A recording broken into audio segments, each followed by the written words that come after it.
কাঁচা আমের জেলি আমারটা জাস্ট কতটা পরিমাণে পারফেক্ট হয়েছে তোমরা দেখো, যে এটাকে উল্টিয়ে ধরে দেখাচ্ছি তারপরেও কিন্তু এক ফোঁটাও নড়ছে না। এটা শুধুমাত্র দুইটা উপকরণ দিয়ে তৈরি করেছি এই জেলিটাকে, কোনো প্রকার জেলিটিন বা আগার আগার ছাড়াই। তো প্রথমে লাগবে আম। আমি আম কুচার অনুসন্ধানে চলে গেলাম। শালা সব খুঁজে তো হন্যে হারা খুঁজেও পাইতেছি না, তো পাইলাম সবার লাস্টে মানে লাস্টের স্টেপে। তো আম নিয়ে দিলাম এক দূর।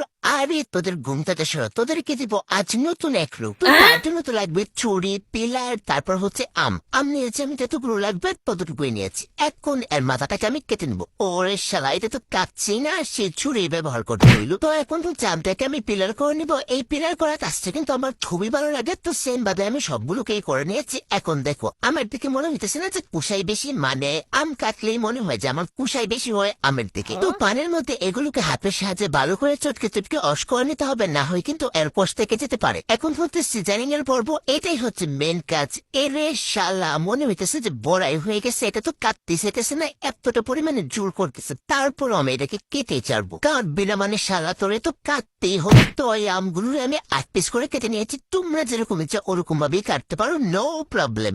আচ্ছা, যার যার ইচ্ছার। এখন হচ্ছে এই আমগুলোর মধ্যে আমি 1 লিটার পরিমাণে পানি দিয়ে এটাকে জাল করে 1/2 লিটার করে নিয়েছি। এখানে কিছুই করতে হবে না, জাস্ট জাল করে পানিটাকে কমিয়ে নিলেই হবে। এখন হচ্ছে এটাকে আমি ভালো করে চেকে নিতে হবে একটা স্টেনের সাহায্যে। এখানে কিন্তু এই পানিটারই হচ্ছে মেন কাজ। এখানে আমের পিউরি বা আমের পাল্পের কোনো কাজ নেই, এটা দিয়ে তোমরা আম শুক্ত বা আম পান্না তৈরি করে নিতে পারো। এখন হচ্ছে এই আমের পানিটাকে আমি মেপে নিচ্ছি। এখানে আমার 2 কাপ পরিমাণে আমের পানি হয়েছে, তার জন্য আমি 2 কাপ পরিমাণে চিনি অ্যাড করে দেবো এখানে। মানে যতটুকু পরিমাণে আমের পানি এখানে হবে, ঠিক ততটুকু পরিমাণে চিনি এখানে অ্যাড করতে হবে। এখন জাস্ট এগুলো আমি জাল করে নিবো, আর কিছু করা লাগবে না। এই পর্যায়ে আমি অ্যাড করবো 1 চামচ পরিমাণ হচ্ছে ভিনেগার আর অল্প একটু ফুড কালার। এটা হচ্ছে একটা সুইট কালার আনার জন্য জাস্ট ব্যবহার করবো, আর কিচ্ছু না। আর এদিকে কিন্তু এটাকে আমি জাল করে নিচ্ছি। আর এখন তোমাদেরকে আমি দেখিয়ে দিচ্ছি যে কিভাবে বুঝবে এটা পারফেক্ট হয়েছে। যখন এর উপরে দাগ টেনে নেমে যখন দেখবে যে দাগটা মুছে যাচ্ছে না, তখন বুঝতে হবে যে এটা একদমই পারফেক্ট হয়েছে। আর তোমরা তো দেখতেই পারছো যে চুলাটা অফ করার সাথে সাথেই কিন্তু এটা কড়াইয়ের মধ্যে জমাট বেঁধে যাচ্ছে।